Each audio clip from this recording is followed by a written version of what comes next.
안녕하세요. 하루필수 말씀 충전하 필큐티 주종환입니다. 오늘 함께 나눌 하나님 말씀은 열왕기 하 7장 3절에서 20절까지 말씀입니다. 그 무렵에 나병 환자 4사람이 성문 어귀에 있었는데 그들이 서로 말을 주고받았다. 우리가 어찌하여 여기 앉아서 죽기만을 기다리겠느냐.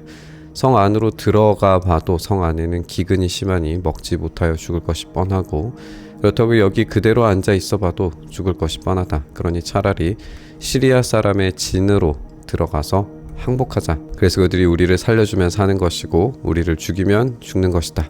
이런 판단을 하게 됩니다. 여기 안에서도 죽을 게 뻔하고 거기 가도 죽을지 살지 알지 못하기 때문에 여기에 있는 거나 거기 가는 거나 똑같기 때문에 가자라고 그렇게 이야기하는 걸 봐요. 근데 여기 이제 이 시리아의 이야기와 또 나병 환자라고 하는 이 이야기가 이제 결합이 되면서 우리는 나아만 장군의 이야기를 읽어왔기 때문에 그 이야기를 떠올릴 수밖에 없습니다. 이것은 하나님의 어떤 이 전적인 일하심으로 말도 안 되는 기적이 너무나도 쉽게 경험된다라고 하는 예시를 우리가 또다시 잊게 되는 그런 본문이 될 겁니다. 나병 환자들이 생각하기에 이 전쟁은 어차피 패배할 게 뻔했어요. 전쟁에서 가장 중요한 것 중에 하나가 보급이죠. 근데 이 먹을 것이 사라져서 아이들까지 잡아먹는 상황이기 때문에 이미 물자가 없는 상황의 전쟁은 필연적으로 패배할 수밖에 없습니다. 이들은 차라리 포로가 되기를 선택을 해요. 포로 상황에서 죽어도 굶어 죽는 것과 마찬가지라고 생각을 하는 거죠. 그래서 그들은 황혼 무렵에 일어나서 사마리아 진으로 들어가게 됩니다. 시리아 진 끝까지 가봤지만 어찌된 일인지 그곳에 한 사람도 보이지 않았어요. 그 이유가 이제 뒤에 등장하죠. 주님께서 시리아 진의 군인들에게 병거 소리와 군마 소리와 큰 군대가 쳐들어오는 소리를 듣게 하셨는데 시리아 군인들은 이스라엘 왕이 그들과 싸우려고 해적 속의 왕들과 이집트 왕들이 연합해서 자기들을 쳐들어오려고 한다고 이렇게 생각을 하게 된 겁니다. 여기에 이제 황혼 무렵이라고 하는 걸 생각해 보면 우리가 계속 이제 이야기해 왔던 것처럼 2장부터 4장의 이야기가 이 5장의 나아만 이야기를 기점으로 해서 이 6장에서 8장까지 동일한 이야기가 이어진다라고 우리가 지적을 했었어요. 우리가 3장의 말씀을 보면은 이제 이 모압과의 전쟁이 나오는데 그때는 동틀 무렵이었죠. 이 동틀 무렵에 웅덩이에 피가 비쳐서 그게 그냥 물이었는데 이 모압 군인들이 생각하기에 이게 피라고 생각을 해서 도망간 적이 있었어요. 오늘은 황혼 무렵에 그들이 잘못 들었죠. 이 병거 소리와 군마 소리, 큰 군대 소리가 일어나지 않았는데도 불구하고 잘못 들었습니다. 모압에서는 2장부터 4장에 있었던 이 3장의 이야기였죠. 이 3장의 이야기에서는 동틀 무렵에 잘못된 시각에 의해서 도망갔다면 오늘 본문은 이 시리아가 해질 무렵에 황혼 무렵에 잘못 들어서 도망가게 됩니다.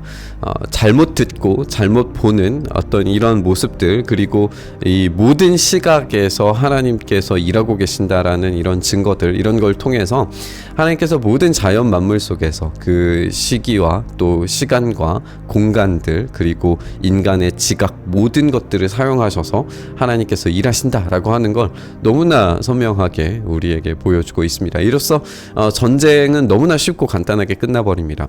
인간적으로는 도무지 뒤집을 수 없는 전쟁이에요. 그런데 이 초자연적인 현상, 이성적으로는 설명하기 힘든 일로 말미암아서 승리가 곧바로 찾아오는 걸 우리가 읽게 됩니다. 이렇게 시리아 군인들이 황혼역에 이 장막과 군마와 나귀들을 모두 진에 그대로 남겨놓은 채 목숨을 건지려고 도망을 쳤습니다. 그래서 이 나병 환자들이 적진의 끝까지 갔다가 한 장막 안으로 들어가서 먹고 마신 뒤에 은과 금과 옷을 가지고 나와서 숨겨두고는 이 이야기는 또 이제 나아만 장군 이야기에서 게하시 이야기가 떠오르죠. 또 다른 장막으로 들어가서 거기에서 물건을 가지고 나와서 그건 역시 숨겨둬요. 그냥 숨겨두고 끝났다면 아마 이 심판은 나병 환자들에게 임했을 겁니다. 그런데 그렇지 않고 이들은 다른 판단, 다른 선택을 하게 됩니다. 우리들이 이렇게 하는 것은 올바른 일이 아니다.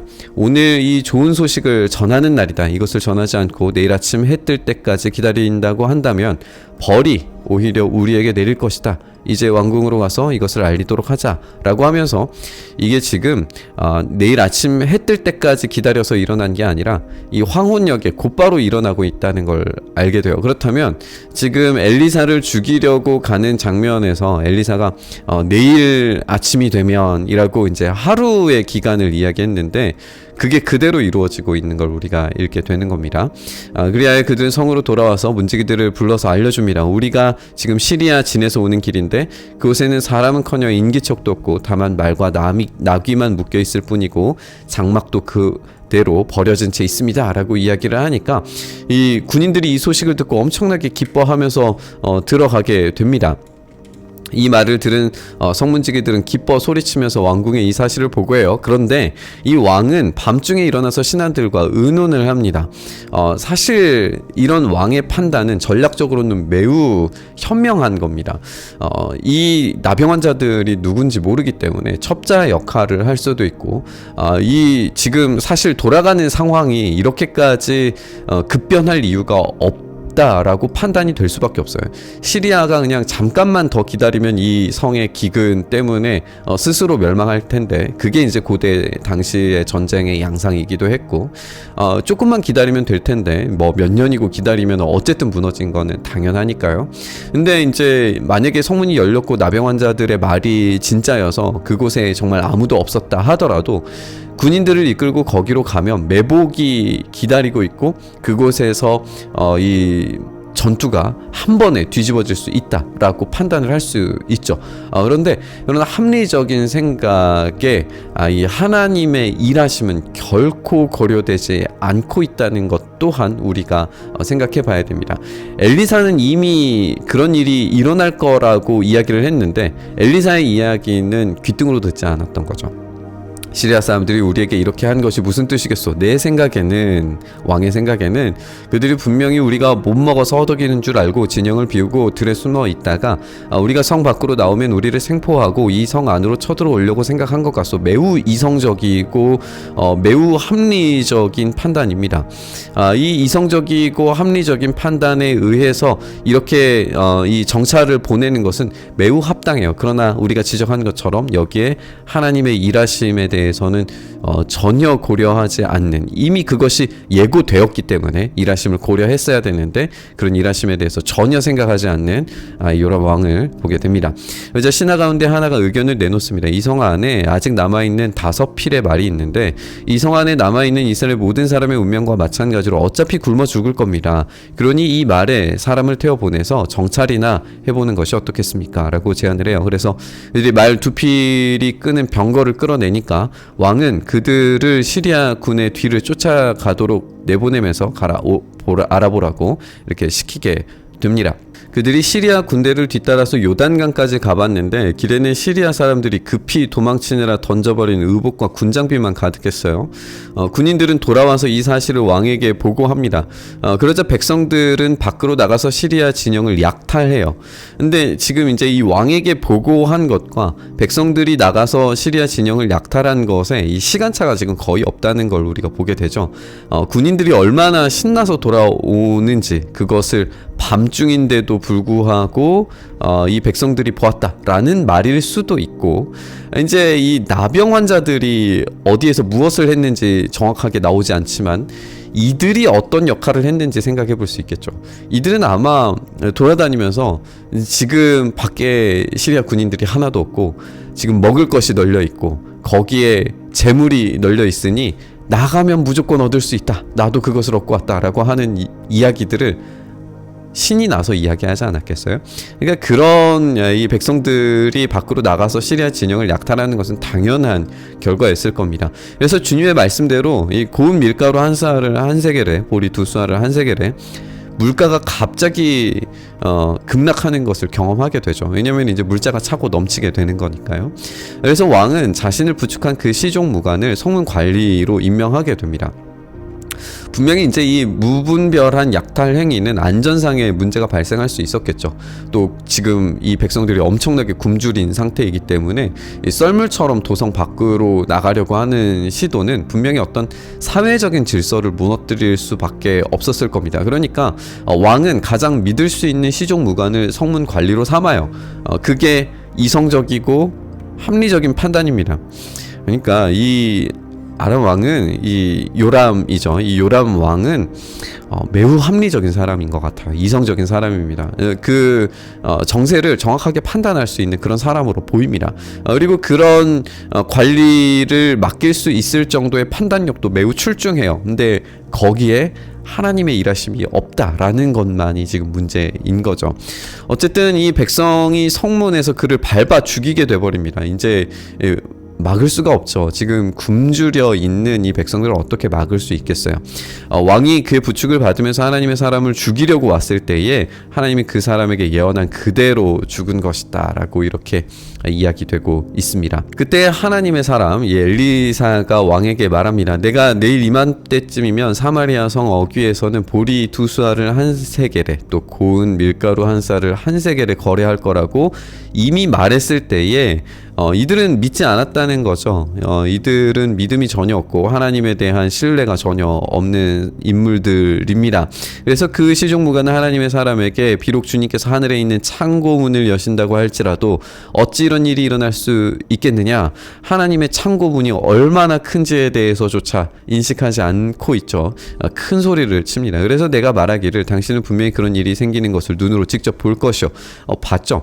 그렇게 사람들이 썰물처럼 나가는 것을, 그리고 그런 보고를 들은 것을 이제 확인을 했습니다. 그렇지만 당신이 그것을 먹지는 못할 것이요 라고 말했습니다. 그래서 그에게 이렇게 일어나게 된 것이고 그 성문 어귀에서 백성에게 짓밟혀 죽은 것입니다. 이제 두 가지의 사건 모두가 하나님께서 예고하신 대로 되었다라고 하는 것이 강조되고 있는 걸 보게 됩니다.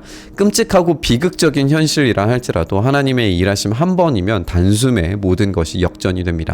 우린 믿음으로 그 놀라운 하나님의 일하심을 바라볼 때 그것이 실제로 경험될 수 있다는 사실을 믿음으로 고백해야 되는 줄 믿습니다.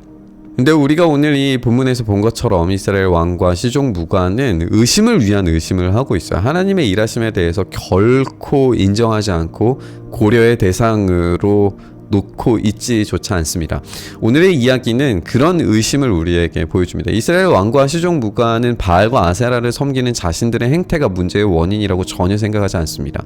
이들은 뛰어난 이성과 합리적인 생각으로 정무적인 판단 그리고 전략적 판단을 아주 잘하는 사람들이지만 그 안에서 정말 하나님께서 하실 수 있는 일들에 대해서 전혀 생각하지 않습니다. 오히려 문제를 엘리사에게 돌리고 그 책임을 물어서 죽이려고 했죠. 하나님을 향한 적극적인 배반이 일어나고 있다는 것을 오히려 보여주고 있는 겁니다. 근데 하나님은 엘리사를 보호하심과 동시에 그들의 생각에는 결코 일어나지 않을 일이라고 생각되는 일을 너무나 허무하고 너무나 어이없어 보이는 것들, 그냥 이 황혼역에 잘못 들은 것으로 인해서 일으키시는 걸 우리가 보게 됩니다. 한두 사람이 아니라 그 진영에 있는 모든 사람들이 다 들었다면 이것은 분명히 기적적 사건일 수밖에 없습니다. 복음은 지혜로운 자들에게는 감추시고 미련한 자들에게 미련한 방법으로 어리석은 것으로 제공된다 라고 이야기합니다. 우리가 이 미련한 자처럼 이 미련한 방법으로 이 복음을 받아들이는 것, 예수님을 믿는 이 방식이 어떻게 보면은 영혼의 생명과 이 구원을 즉시 반드시 철저한 변화와 회심으로 나타나게 만든다, 이런 설명들이 이해되지 않는, 이성적이지 않은, 합리적이지 않은 그런 선택처럼 느껴질 수 있어요. 의심한다면 얼마든지 의심할 수 있을 겁니다. 그러나 그 의심을 위한 의심으로 아예 믿지 않기를 선택한다면 이 너무나도 확실한 사실을 눈으로 보고 있으면서도 경험하지 못하는 비참한 사람이 되고 말 겁니다. 그러나 찾고 확인하고 두드리는 사람에게는 이 미련해 보이는 방법, 아무것도 아닌 방법, 십자가의 도를 따라 나서는 이 방법으로 말미암아 풍성한 삶을 누릴 수 있게 된다는 사실을 알게 됩니다. 오늘 이 놀라운 구원의 이야기를 경험하는 이 약속의 땅 주민들처럼 오늘 우리에게 가장 심각한 상황과 환경에 놓여져 있지만 놀라운 역전의 은혜, 그 풍성하고 풍요로운 은혜가 우리의 삶에 언제든지 얼마든지 임할 수 있다는 사실을 우리가 기억하면서, 또한 우리의 삶에서 그것이 일어나지 않는다 할지라도 부활이라고 하는 엄청난 영광과 참된 복음이 우리에게 있다는 사실을 우리가 기억하고 또 붙잡기를 바라면서 우리 묵상의 자리로 나아갔으면 좋겠습니다. 주님, 우리가 하나님의 방법, 하나님의 방식을 의심하기보다 우리가 주님의 그 일하심을 더욱 철저히 따라가고 순종하고 믿음으로 반응할 수 있게 하여 주시옵소서. 그것이 우리의 유일한 참된 복을 누리는 방식이며, 주님을 따라 살아가는 것이 세상 사람들의 이성적이고 합리적인 생각으로는 미련해 보이지만 하나님께서 주시는 최고의 지혜임을 우리가 믿음으로 받아들이오니, 주여 우리가 따라가는 이 길에서, 이 십자가의 길 가운데에서 참된 은혜와 복락을 누릴 수 있도록 은혜 더하여 주시옵소서. 그렇게 오늘도 우리에게 참된 은혜 더하여 주시길 간절히 바라고 소망하며 우리 주님 예수님 이름으로 기도드리옵나이다. 아멘.